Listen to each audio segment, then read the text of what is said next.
नमस्कार, मी सौभाग्यवती रुपाली दीपक कांबळे, नाणेकरवाडी पंचायत समिती गण शिवसेना उभाटा या पक्षाचे अधिकृत उमेदवार असून माझे चिन्ह मशाल आहे.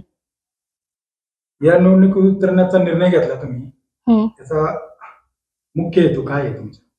निवडणुकीत उतरण्याचा मुख्य हेतू म्हणजे आपल्याला समाजासाठी आपण जे देणं लागतो ते आपल्याला समाजाला द्यायचं असेल तर आपल्याकडं काहीतरी पदसिद्ध अधिकार असायला पाहिजे, ज्या अधिकाराने आपण समाजासाठी करू शकतो.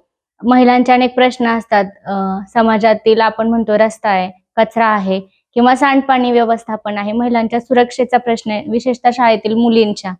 या दृष्टीने जर काही काम करायचं असेल तर एक सर्वसामान्य नागरिक ते करू शकत नाही, पण जेव्हा आपल्याकडे कोणताही पदभार असतो तेव्हा आपण ते करण्यास सक्षम असतो. रादर आपल्याला सर्वजण तो रिस्पेक्ट देतात आणि आपण जे बोलतोय जे करतोय त्याला थोडं सिरियसली घेतात. म्हणून मला निवडणुकीत उतरण्याचा माझा स्वतःचा निर्णय होता. तुम्ही एक महिला उमेदवार आहे, महिलांसाठी तुमच्याकडे काय विचार आहे? महिलांसाठी म्हणजे प्रत्येक महिला ही स्वावलंबी असली पाहिजे. प्रत्येक घरातली महिला ही स्वतःच्या खर्चासाठी तिने इतरांकडे हात नाही पसरला पाहिजे. जसं की लहान मुलं असतील, आजारी माणसं असतील, महिला बाहेर नाही पडू शकत. पंचायत समितीच्या अशा असंख्य योजना आहेत, प्रशिक्षणं आहेत किंवा जे काही आपण म्हणतो ना की स्वावलंबनासाठी बचत गट असतात. त्याचेही अनेक प्रकार आहेत जे प्रत्येक महिलेपर्यंत पोहोचले पाहिजे, जेणेकरून त्या स्वावलंबी बनतील आणि आत्मनिर्भर राहतील. तुम्ही ही निवडणूक लढवत आहे, हम्म तर ही निवडणूक कशासाठी? विकासासाठी का राजकारणासाठी? ऑफकोर्स विकासासाठी. राजकारण मुळात रक्तात असावं लागतं. राजकारण माझ्या रक्तातच नाहीये, स्वभावातही नाहीये. मुळात मी समाजकारण आणि समाजाशी लहानपणापासून निगडीत आहे. आजोबा असतील, वडील असतील, चुलते असतील, मोठे भाऊ असतील, सगळ्यांनीच समाजकारण करताना समाजाच्या वेगळ्या वेगळ्या गोष्टींमध्ये हातभार लावलेला आहे, जे पाहत मी लहानाची मोठी झालेली आहे. एक छोटासा किस्सा सांगेल माझ्या आयुष्यातला. नाणेकरवाडीतील रस्त्याचं काम सुरू होतं मी लहान असताना आणि पूर्वी रस्ते सिमेंटचे नसायचे, डांबरीचे असायचे आणि डांबर ओतायच्या आधी रस्त्यांवरती मुरुम टाकला जायचा. तर आपण समाजाचं काय देणं लागतो? शाळा सुटल्याच्या नंतर आपण 5-5:30ला घरी येतो, तर आजोबा आम्हाला सगळ्यांना हातात स्टीलचे अल्युमिनियमचे डिश द्यायचे मोठाले, स्वतः मुरुम त्या घमेल्यांमध्ये भरायचे आणि तो रस्त्यांवरती टाकायला सांगायचे. म्हणजे आपण समाजासाठी जे करतोय ते केलंच पाहिजे. ह्या गोष्टींचं जे काय आपण म्हणतो ना शिक्षण, हे लहानपणापासून घरातून मिळालंय. रस्ता असेल, पाणी असेल, रस्त्यात अजून पण भरपूर समस्या भेडसावतात, तर तुम्ही कसा सोडवणार? रस्त्यांच्या समस्या म्हटलं तर प्रचाराच्या दरम्यान एक गोष्ट लक्षात आली. आरू वस्तीची आपली आहे खराबवाडीतच मोडती ती.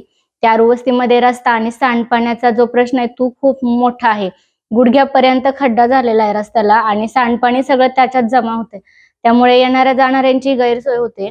आम्ही एकत्र काम करत असताना जिल्हा परिषदेसाठी अधिकृत उमेदवार जे आहेत शिवसेना उभाटाचे जीवन भाऊ खराबी, आमचं डिस्कशन झालं की भाऊ इथं असा असा एक प्रश्न आहे आणि हा मला आवर्जून तुमच्याशी डिस्कस करायचा आहे.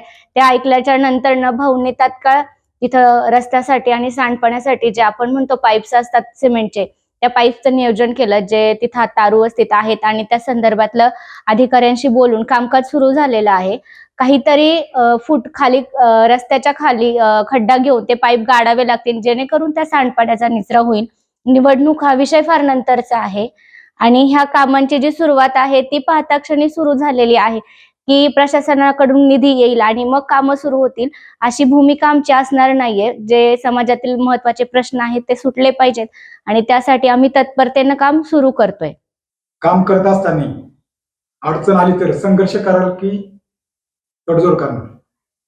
ऑफकोर्स संघर्ष करणार. काय होतं, ज्यावेळेस एक महिला घराबाहेर पडते आणि आपण जे म्हणतोय राजकारण, निवडणुकीला उभी म्हणजे राजकारणच येतं आणि कोणत्याही क्षेत्रात पुढे जाऊन महिलांनी काम करायचं तर अनेक प्रकारच्या अडचणी असतात, बंधने असतात. तर तडजोड हा विषय महिलांसाठी असलाच नाही पाहिजे. ज्यावेळेस आपण रिंगणात उतरणार आहे समाजकारणाच्या म्हणेल मी, त्यावेळेस माझे पती दीपक कांबळे माझ्या सोबत आहेत, माझा भाऊ सोबत आहे आणि पूर्ण कुटुंब सोबत आहे. त्यामुळे तडजोड करणं हा प्रश्नच माझ्या डिक्शनरीत असणार नाही.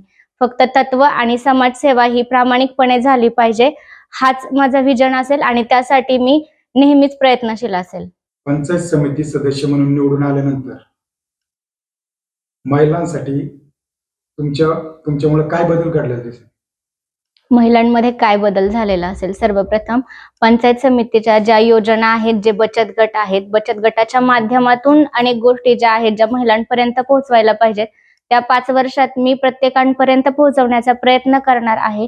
रादर त्या पोहोचविलच हा माझा मानस आहे आणि त्यामुळे प्रत्येक महिला ही आत्मनिर्भर असेल, स्वावलंबी असेल आणि त्यांच्यामध्ये आयुष्य जगण्याचा एक आत्मविश्वास असेल, की कोणत्याही संकटाला 2 हात कसे करायचे किंवा समाजात आत्मविश्वासाने कसं उभं राहायचं, एक धाडस त्यांच्यात असेल आणि हा बदल मी निश्चितच करेल समाजात. हा विश्वास माझ्यामध्ये आहे.